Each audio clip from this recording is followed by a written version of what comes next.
Garbage, surrounded by buzzing flies. The smell was unbearable, but the sound echoed again, clearer this time, coming from behind the dumpster. Moving like a cat, Emma approached on tiptoe. Her feet made no sound on the dusty ground. Holding her breath, her heart pounding, she peeked behind the dumpster, and what she saw froze her in place. A woman was lying on the ground, half hidden by worn cardboard. She seemed young, perhaps barely older than Emma's late mother had been. Her clothes were torn and dirty. Her tangled hair looked like it hadn't been combed in days. But what caught Emma's attention most was her large, round belly.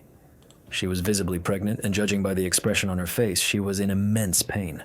Her eyes were closed, her face contorted in agony. One hand pressed hard against her belly while a faint moan escaped her lips. She seemed helpless, alone, and suffering. Emma had seen a lot of misery in her short life. Hunger, poverty, people fighting over scraps. But this was different. Something about this sight, this frail, abandoned woman, struck a deep chord in her. She remembered her own mother.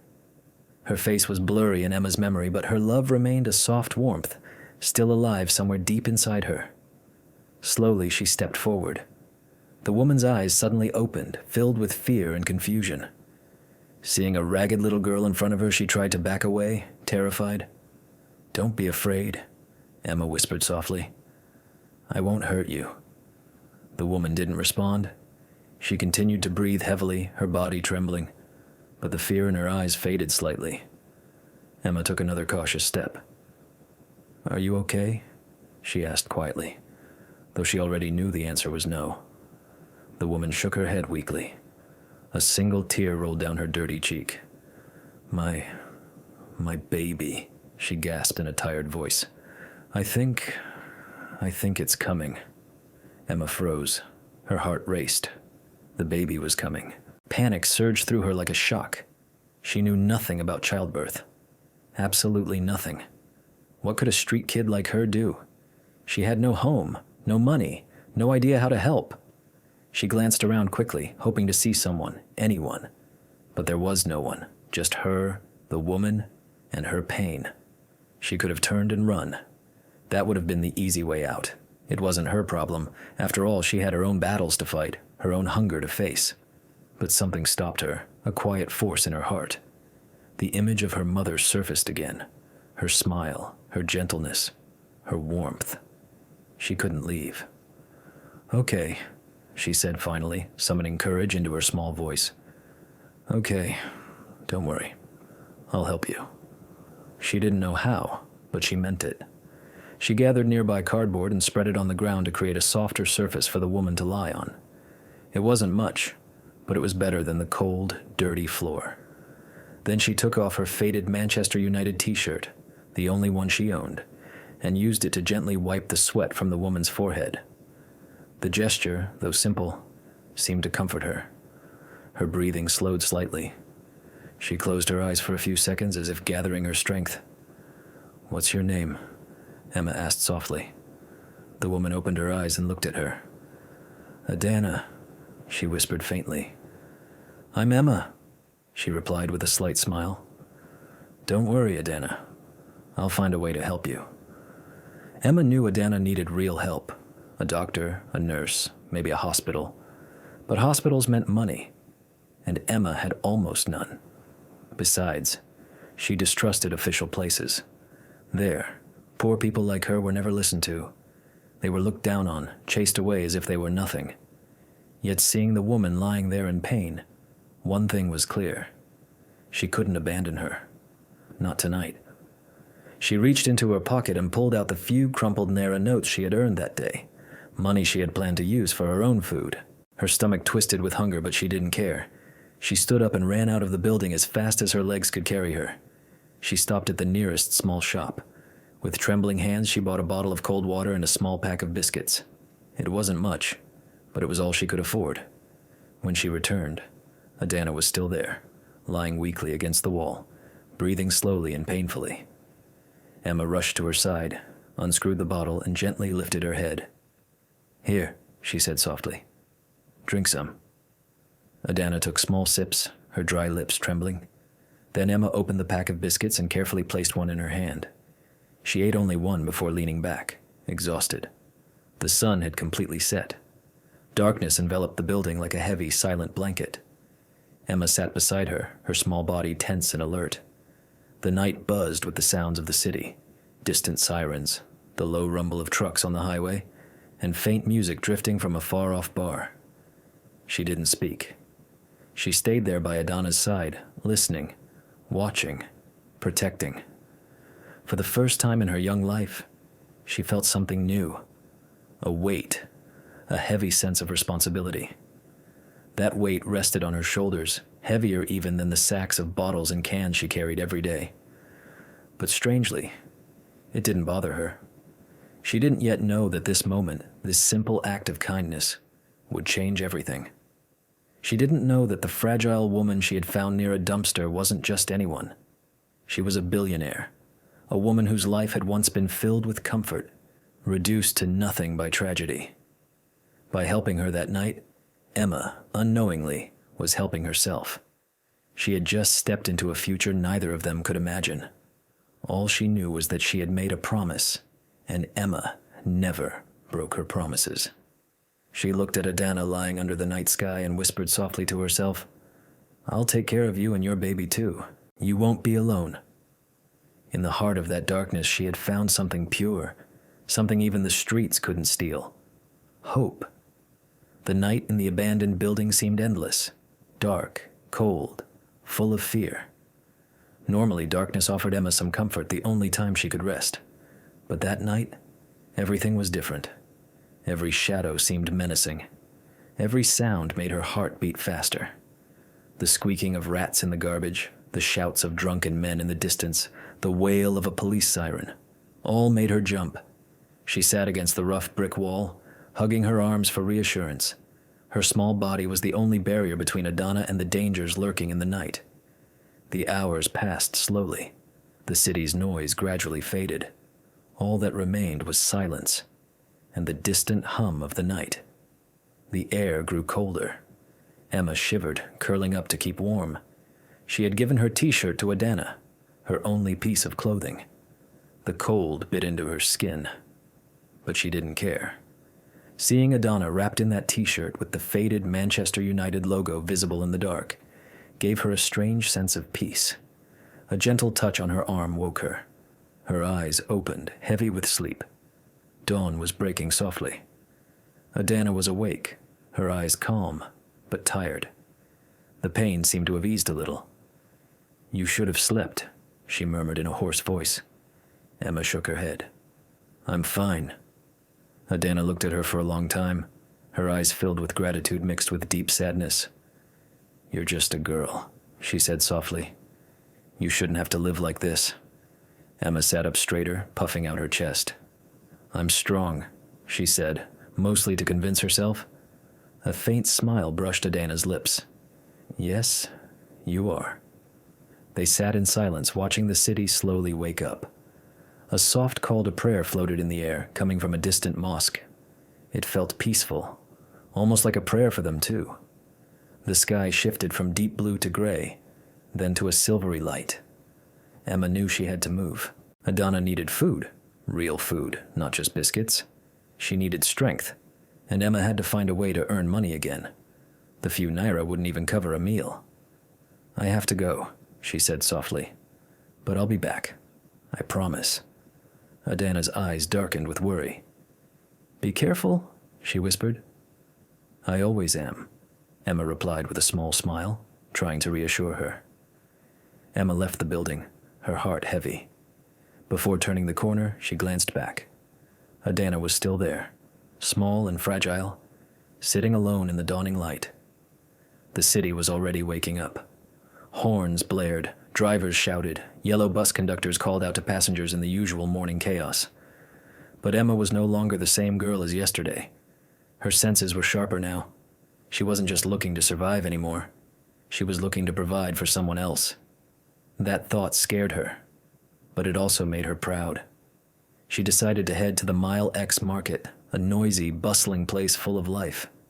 The air was thick with smells: ground pepper, roasted meat, sweat, petrol, and diesel. It was also the kind of place where a clever, quick girl could earn some money if she was smart. "Madam, let me carry your bag," she called out, weaving through the crowd. "Sir, a little something for me today." All morning, Emma ran around. She carried heavy baskets of yams, ran errands for market women, helped customers, and answered calls from one side to the other. Her small body moved nimbly through the crowd, always alert, always polite. Soon, some vendors began to recognize her. "That little girl, she's serious," one woman said, tying her wrapper. "Call her. She'll carry your load quick." By noon, the sun was scorching, turning the market into a furnace. Sweat dripped down her back. Her arms ached, but her pocket was heavier than it had been in weeks. She had earned enough for a good meal, enough for her and Adana. She went to a small stall tucked in a corner of the market, known for its tasty dishes. She bought 2 plates of jollof rice topped with fried plantain slices and a big piece of fish on each. She also got 2 bottles of cold water and some fruit, a small treat she hoped would make Adana smile. As she left the stall, something caught her eye. A small stand selling second-hand clothes. On top of a pile, she saw baby clothes, tiny vests and soft onesies. She stopped. For a long time, her eyes stayed fixed on a little white onesie. She hesitated. She could have kept the money for herself, but she couldn't shake the image of Adana's unborn child from her mind. So, with a determined breath, she chose the little white onesie. Soft, clean, simple. It wasn't much, but it was hope. With a quiet smile, she carried the food and the baby outfit through the busy streets, dodging cars and passers-by. She had done it. She had provided. When she finally returned to the abandoned building, Adana was still there, her face pale, but her eyes full of life. When she saw Emma, a soft relief flooded her tired features. "You came back," she said, smiling weakly. "I told you I would," Emma replied, her smile brimming with pride. When she showed Adana the food, her eyes widened in disbelief. Steam rose from the plates of jollof rice and fried plantain, filling the air with a warm, comforting smell. Adana ate slowly, taking small bites, as if afraid the food would vanish if she went too fast. Each sip seemed to bring a sigh of relief. Emma watched her, forgetting her own hunger. Seeing her eat, seeing color return to her cheeks, was enough to fill her heart. When they finished, Emma reached into the small plastic bag and pulled out the baby outfit. She held it up proudly. The little white onesie dangled from her hand like a treasure. Adana's eyes filled with tears. She reached out slowly, her trembling fingers brushing the soft fabric. "Thank you," she whispered, her voice breaking. Those words, though simple, carried an emotion Emma had never felt before. She just nodded, a shy smile on her lips. The rest of the afternoon passed quietly. The city's noise, horns, shouts, chaos, faded into a soft hum in the background. For the first time in a long time, there was peace. Adana seemed a little stronger. After a while, she began to talk, at first softly, then more freely, as if an invisible weight was lifting from her chest. She didn't tell everything, just fragments, shards of memories. She spoke of a past life, a big house, a family that lacked for nothing, a man who had promised her forever but had recently died, leaving her alone with the news of her pregnancy. She spoke of shame, rejection, how her own family had turned their backs on her, from a life of comfort to an existence on the streets. Alone, pregnant, broken. Emma didn't understand everything. Stories of wealth, betrayal, and family honor weren't her battles, but she understood pain. She understood loneliness. And as Adana spoke, her heart ached for her. While she spoke, something caught Emma's attention. A thin gold chain around Adana's neck. At the end, a small ring gleamed faintly in the fading light. Emma leaned closer and read the name engraved on it. Chukwudi. "Who's Chukwudi?" she asked softly. Adana's hand went to her neck. Her fingers closed around the ring, and her gaze drifted far away. "He was my husband," she said in a low voice. "He's gone." She said no more, and Emma didn't press.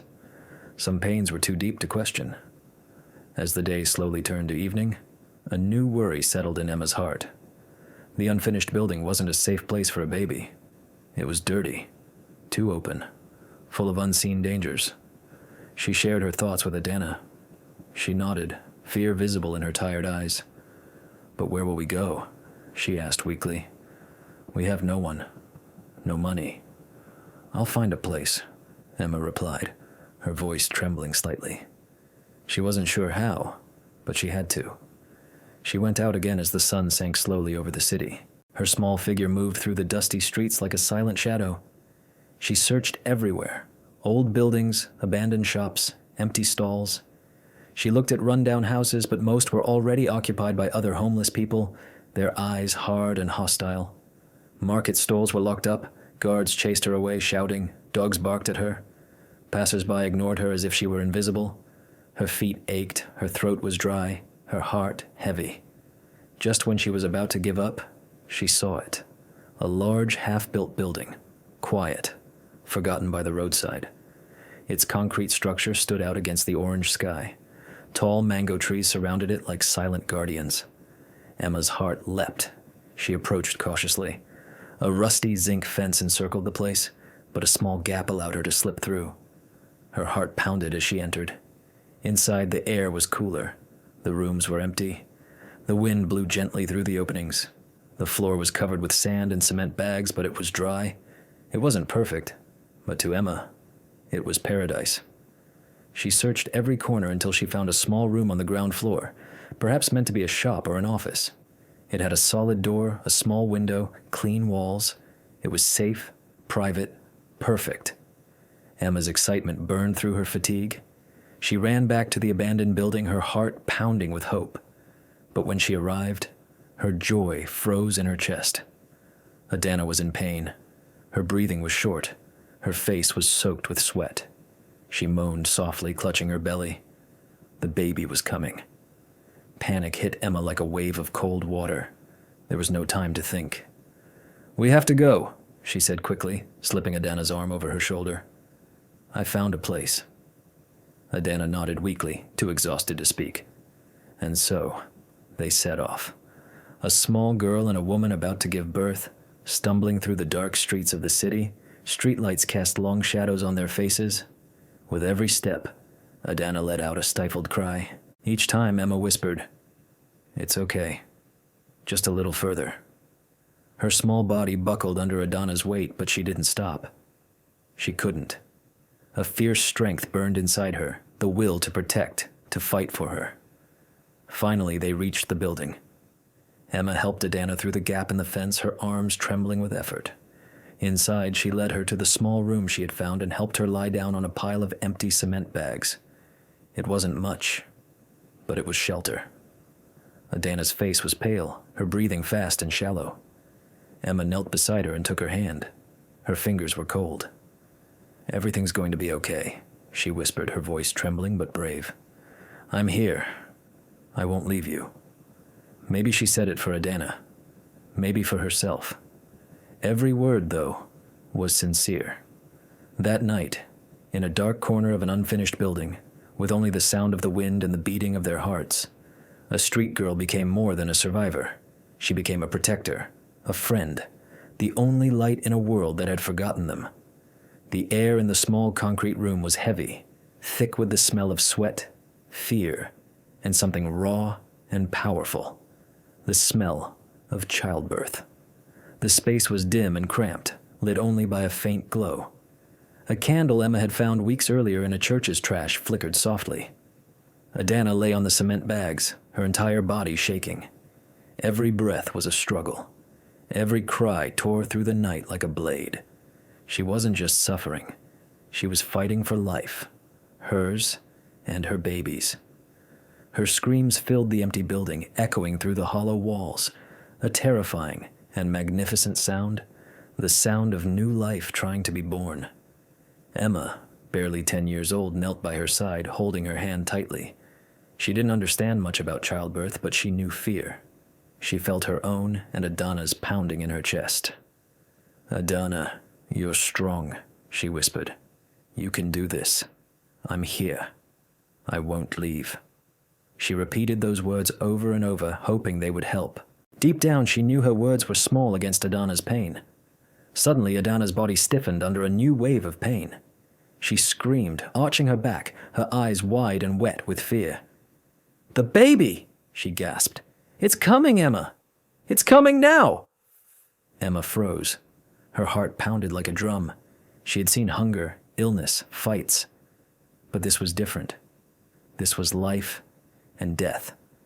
She scanned the room desperately. The candle flickered, shadows danced, and all she could hear was Adana's cries. She needed help. Someone older, someone who would know what to do.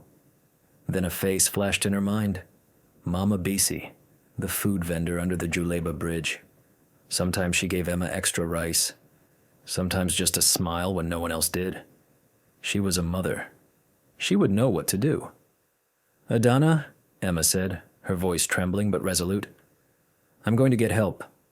Mama Bisi, she'll help you."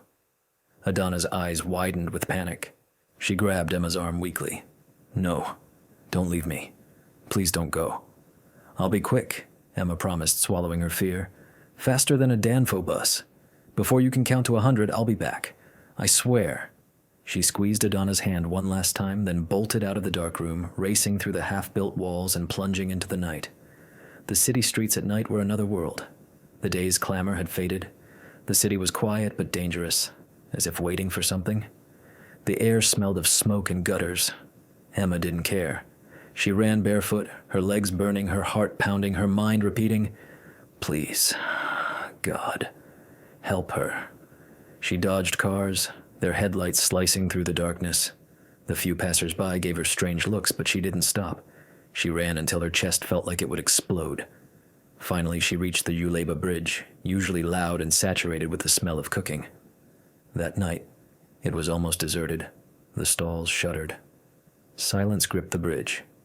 Then, in the distance, a glow. A lantern. It came from Mama Bisi's stall. Emma sprinted and banged on the wooden shutter. Mama Bisi, please! It's me, Emma!" Silence. Then a tired, wary voice. "Who's that? What's going on?" "It's me, Emma, the girl you sometimes help. Please open. I need your help." The shutter cracked open. Mama Bisi poked her head out, her eyes half closed with sleep. "Emma, what is it now? What trouble are you in?" "It's not me," she replied. "It's a woman. She's giving birth now in the old building by the mango trees. Please, Mama, she's in pain. I don't know what to do." Mama Bisi frowned. She searched Emma's face for a lie, but saw only trembling lips, wide eyes, and real fear. "A woman giving birth?" Emma nodded quickly. "Yes, Mama, she's alone. Come, please." Mama Bisi sighed deeply. She had seen too much. Hunger, death, mother's struggles. She wasn't a nurse, but she had helped her daughter give birth. Her heart couldn't ignore this call. "Wait here," she said, closing the shutter. Emma waited, hopping in place, tears of panic burning her eyes. The shutter reopened. Mama Bisi emerged, a bundle of items in her hands. A bucket, clean cloths, a small knife, a bottle of disinfectant, a large piece of fabric. "Let's go," she said firmly. "Lead me to her." They hurried through the quiet streets. Emma ran ahead, barefoot and breathless. Mama Bisi followed, quick and steady. Her presence was a balm. For the first time that night, Emma didn't feel completely alone. When they reached the unfinished building, Emma slipped through the gap in the fence and led Mama Bisi inside. The candles still burned faintly, and Adana's cries echoed softly in the dark. Mama Bisi set down her things, rolled up her sleeves, and took a deep breath. "Don't worry, my dear," she said gently. "You're not alone anymore." The air was heavy and warm, thick with the smell of sweat and fear. Adana was on her hands and knees crying out as another wave of pain hit her. The sounds escaping her lips were no longer words but deep, raw moans from the depths of her soul. Mama Bisi took one look and immediately took charge. Something in her shifted. She was no longer just the food vendor from Juleba Bridge. She became a mother, a fighter, a midwife, a leader, all at once. Her calm but firm voice filled the space. "Bring that water," she ordered quickly. And light another candle. We need more light here." Emma sprang into action, her trembling hands obedient.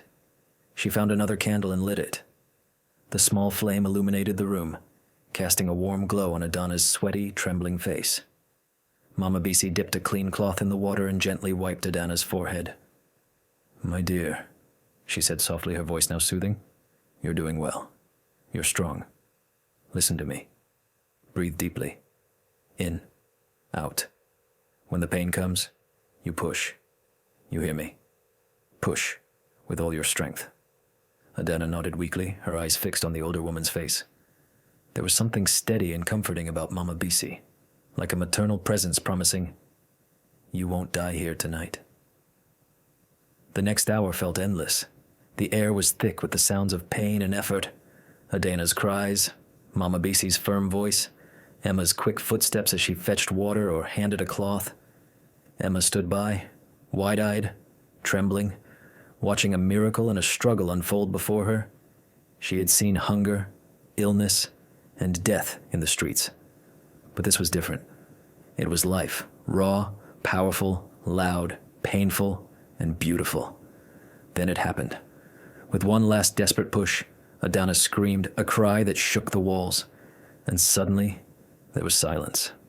A heartbeat's pause. Then a small sound broke that silence. A baby's cry. A thin, trembling, but strong cry that filled the room with life. Tears streamed down Emma's face instantly. She didn't even understand why, only that something in her had broken open, giving way to a new emotion. She had never felt anything like it. Joy, relief, and wonder, all mixed together. Mama Bisi moved quickly and carefully. She cleaned the baby with gentle hands, her eyes tender but focused. She took the small knife, passed it over the candle flame to sterilize it, then swiftly cut the umbilical cord, separating mother and child. When she wrapped the baby in a clean cloth and placed it in Adana's arms, the room felt sacred. Adana looked down at the tiny, wrinkled face, her body trembling with exhaustion. Then she smiled, a weak but beautiful smile that tugged at Emma's heart. "A boy," she murmured, her voice shaking. "I have a son."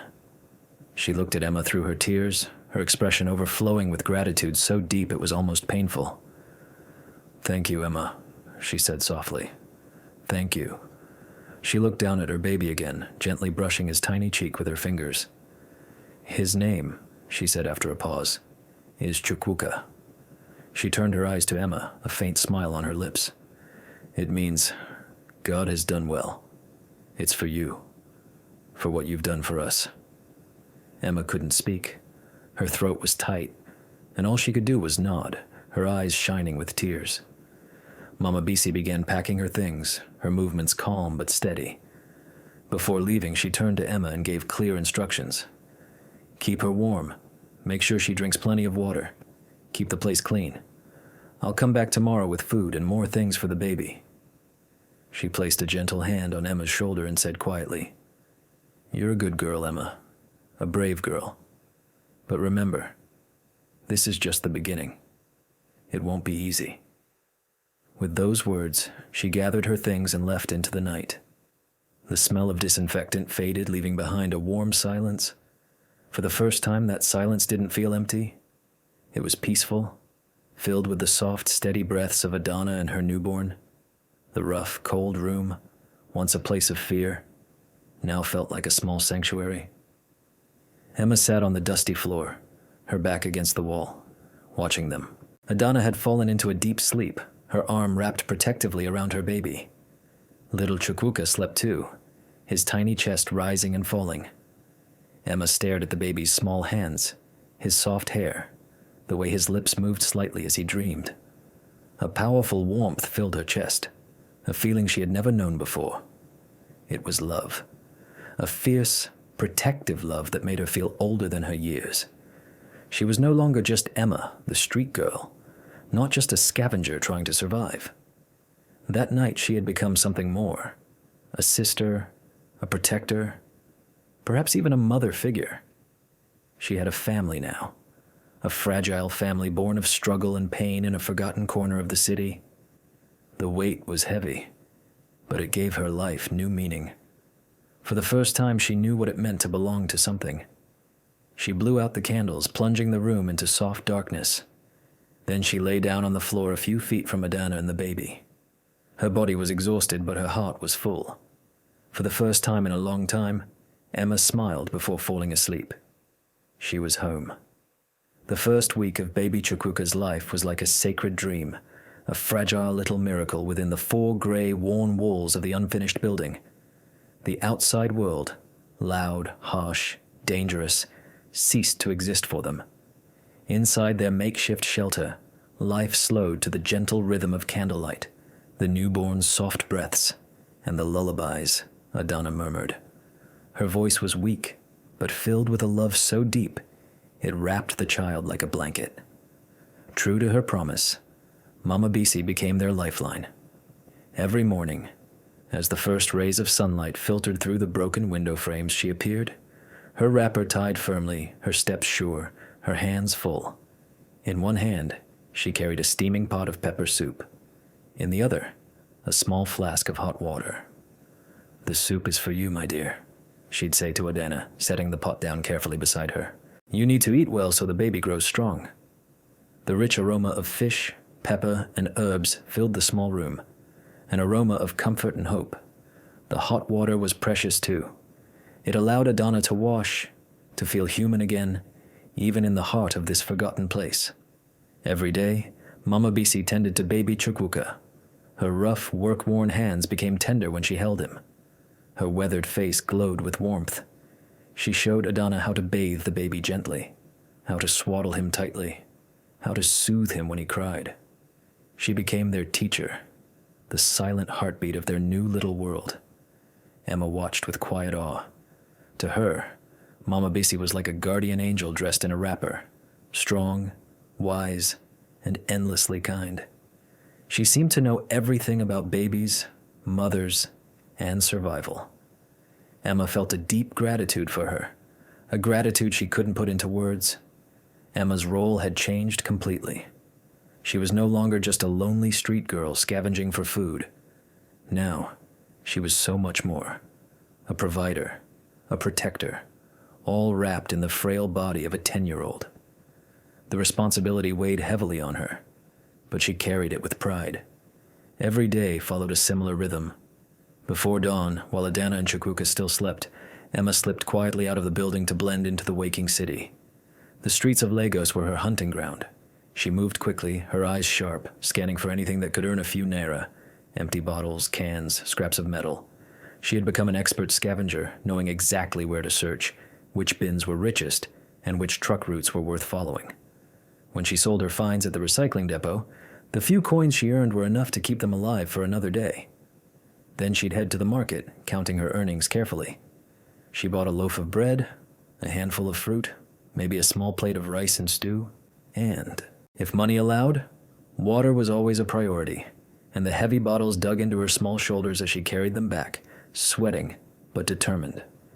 In the afternoons, she took on odd jobs. She washed windshields at traffic lights, weaving between cars with her squeegee like a little warrior, her heart beating to the rhythm of honking horns. Sometimes she carried bags for travelers at bus stations. Other times, she ran errands for market women.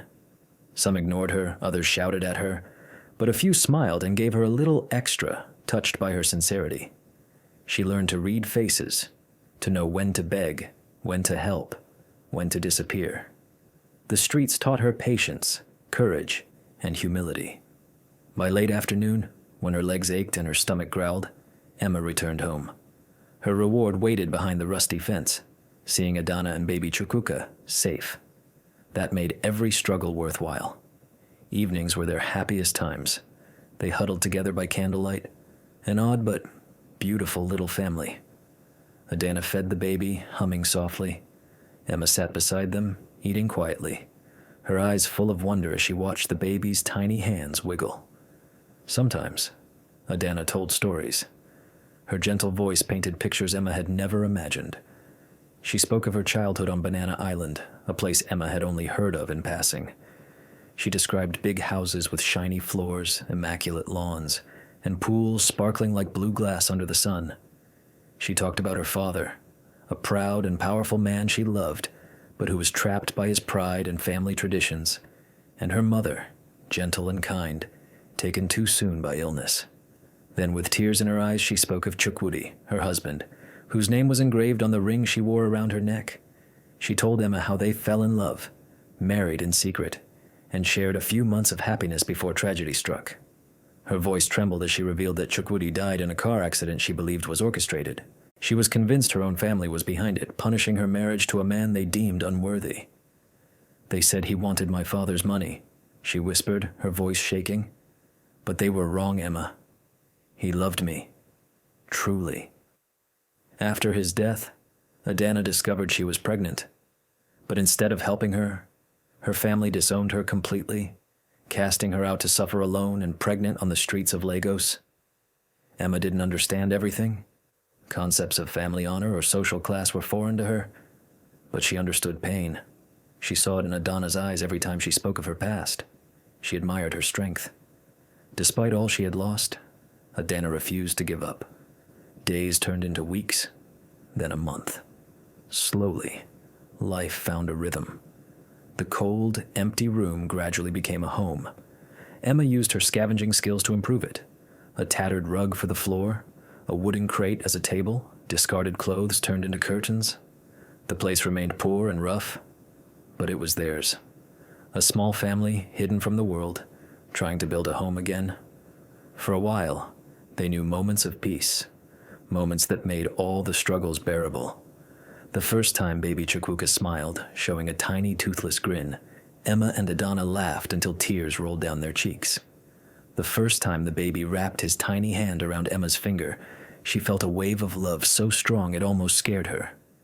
In that moment, the outside world didn't matter. They were a family, strange, broken, but happy. But their joy always carried a shadow. The fear of being discovered loomed. The unfinished building that sheltered them was both a blessing and a trap. It was safe, yes, but it was also forbidden ground.